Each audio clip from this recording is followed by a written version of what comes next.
ทักทายสบายดีและสวัสดี FC ทุกท่านที่ติดตามรับชมตอนนี้ก็สิไปหาลัดดงเลาะดงกันนะยามแรงนี่หาล่าสัตว์ป่ายามแรงที่ตอนนี้มาหอดด้านสัตว์แหละสิเขาไปดงพู้นแหละบัดนี้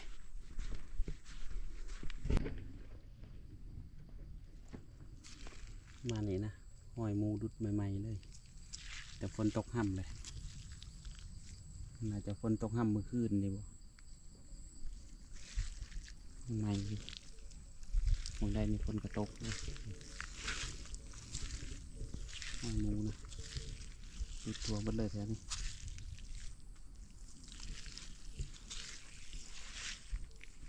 แต่ผมโหว่ามันออกมาเวลาใด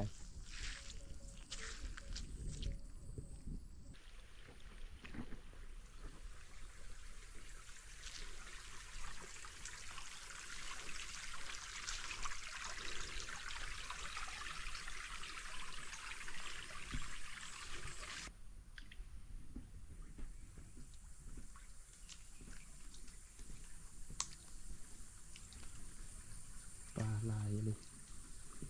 ซิว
เสียงไก่ป่านะ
อันนี้ก็เป็นหมูนะมียินแต่เสียงแหลม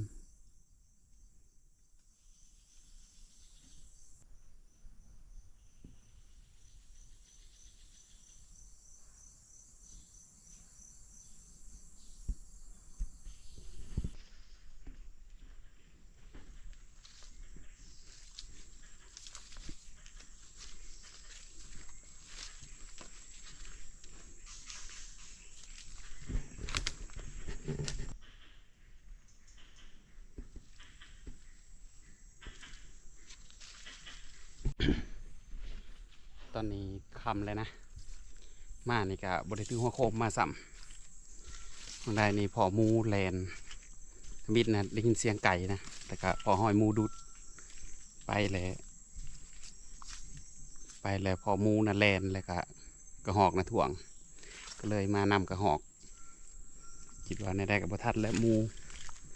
ก็ยิงกระหอกไปแต่บ่ถือสัมกระหอกอ่ะบัดนี้ซื้อมาบอลนะคำไรหัวโคมกับบริถือมากวันนี้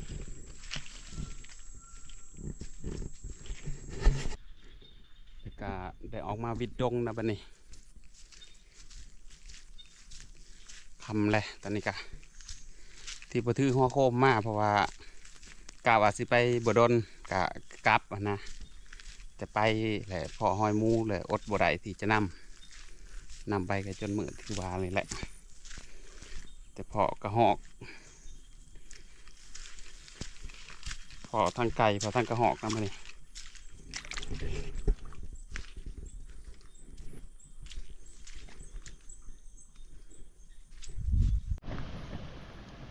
แล้วก็ได้มาหอดบอลนะบัดนี้มืดคักละบ่เห็นหงละแนมไปเห็นแต่แสงไฟอยู่บอล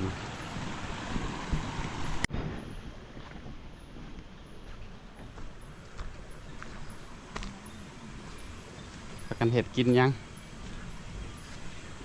มืดคักละมาโอ้ได้บนหัวใจนะ ได้ว่าพอหมู อ่ะยำมูมาจี้ใบทำไมยกบุได้มันถือกึ่นแล้วมันไปเสียงไก่กระตาไปเบิ่งเถอะหอยหมูมุนอยู่นำไปหน่อยเดียวกับแลนกุนโหลดป่ะนะเสียดายเนอะบุกเกาะมันอันนี้ก็ต้มน้ำไหม้ต้มกินแรงบนบ้าต้มหน่อยบนป้ามันนะมื่อนี้มาเห็ดกินต้มน้ำไหม้กับ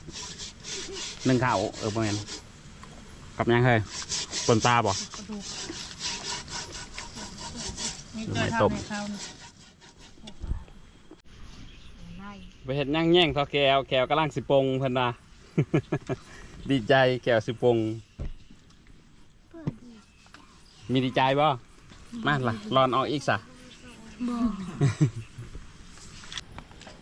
กินข้าวแรงมื้อนี้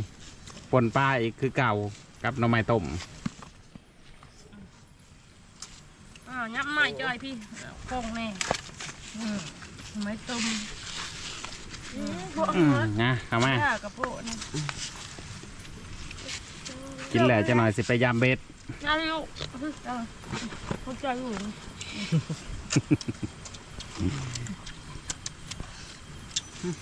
มาม่าหู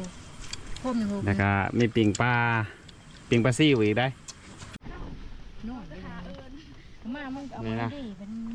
กินข้าวกินน้ำอะไรกับพักกันกลางบอลอยู่บอลเศร้าปะนี้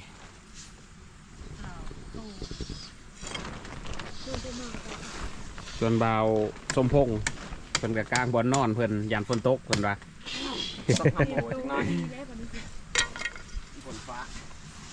คือนี่ผลพระ นะสมุกกับปูบอลนอนกับแม่ ไม่ได้ ส่วนแตงโมนอนกับสะซ้อน ลงมีลูกมีลูก ส่วนตะเฮาสิไปยามเบ็ดปะนี้อ่ะ ของกูมีอัน นี่เนาะ ไป ว่ามีเบามาเป็นโซลูปเนาะนี่โซลอย แล้วปะนี้เราสิไปยามเบ็ดยามมองนะมองก็สิยามอะไรหือมาเลย เพราะว่าฝนอยากตกเดือนนี้อยู่นี่ก็ถือได้อยู่อ่างนี่ปลากั้ง ก็กัง ถ้าใส่ในมุกบ่ บ่ค่อยทิมฟ้าไอ้นี่ กินปลาวันนี้ถือเคยเนาะ ไม่ได้ว่าจะเชื่อนะมาแล้วก็มาแต่กิน อืม ทิม ถือปลากั้งทิมลงอีกให้มันถืออีก บ่เยอะมันมีแล้ว ไม่ได้ยังอยู่นะ หมดแล้ว พยายามเบ็ดกับ3 คนนะไป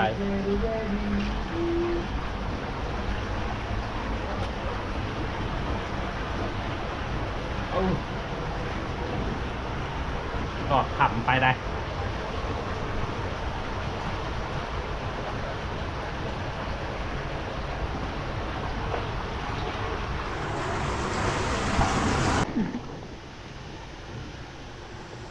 หอดเบ็ดโอ้ถึงปลาดุกใหญ่มาอันแรกรางที่ 2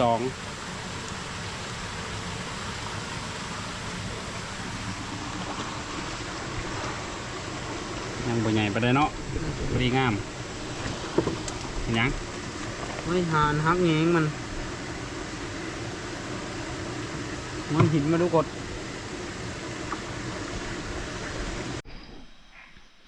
ตอนนี้ยามเบ็ดแล้วให้บาวรถกับบาวโฟมาเมื่อก่อนส่วนคอยสิไปหาดอกการก่อนนะเพื่อพอเหนือเพื่อพอสัตว์ป่าอากาศกับ